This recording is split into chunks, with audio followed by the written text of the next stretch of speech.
on cherche du caractère dans l'équipe.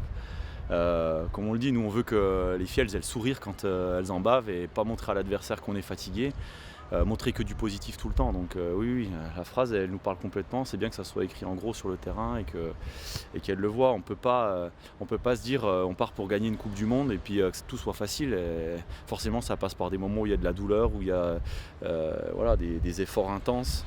Il faut juste tenir mentalement. On s'est mis dans la tête de faire une prépa très très difficile, de façon à ce que quand on arrive sur les matchs, on ait déjà vécu le plus dur et que ça soit un peu plus facile. On a la chance pour certaines d'avoir déjà fait des Coupes du Monde, donc on sait comment c'est dur, on sait à quoi s'attendre. Maintenant c'est vrai que le niveau des stages est très très élevé. Une préparation à la Coupe du Monde, il n'y a aucune journée facile. On est content de se retrouver, on a eu une semaine à la maison, on a pu bosser avec nos préparateurs physiques et là on se retrouve, on fait un petit peu le point sur notre état de forme. On est toutes bien, on n'a rien lâché, on a un bon état d'esprit, donc c'est très bien pour la suite. Si on commence à se plaindre à partir du moment où il y a de la douleur, où il y a des efforts qu'on a du mal à supporter, derrière on baisse les bras. Moi je donnais l'exemple, ça peut arriver, on commence un match, boum, on prend un essai. Bon, qu'est-ce qu'on fait ? Ouais, ça fait mal, ok, on s'est fait casser la gueule sur l'action, qu'est-ce qu'on fait ? On baisse la tête ou on garde le sourire et on continue. Je crois qu'après c'est aussi à elle de se dire ouais, on est super bien ici, rien n'est grave. Voilà, tout est bon à prendre avec le sourire, avec beaucoup de plaisir. Même quand on a mangé il y a 1 heure, peut-être qu'on a encore le repas sur l'estomac et quoi ? On va s'arrêter de jouer parce qu'on a mal digéré, parce qu'on a mal dormi, parce que ça ne s'est pas passé comme on l'avait prévu.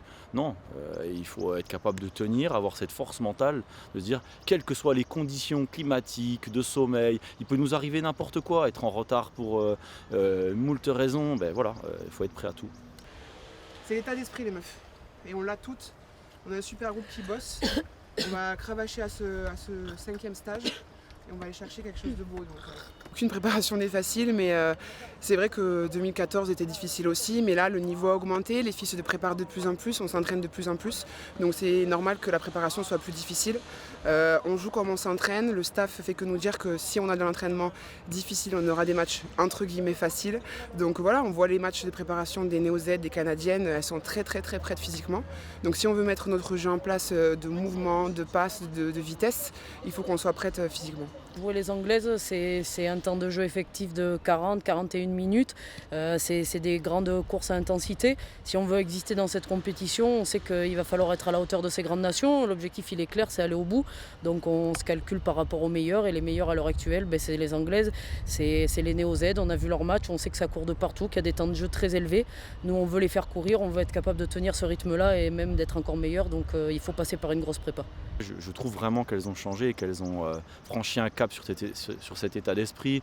On voit qu'elles se remettent beaucoup plus face au jeu quand elles sont dans la circulation. Si je reparle un peu plus rugby, mais c'est vraiment ça, on gagne du temps en fait. On gagne du temps, on sent qu'elles ont basculé là-dedans et que maintenant c'est plus nous qui utilisons ces mots, résister à la douleur, le rythme, l'état d'esprit simple, vite et fort, c'est elles qui l'utilisent. Donc pour nous, voilà, de toute façon c'est elles qui doivent porter le projet. Nous on n'est pas sur le terrain après pour jouer. Donc elles doivent vraiment ancrer ces mots-là dans leur tête et que ça devienne des automatismes.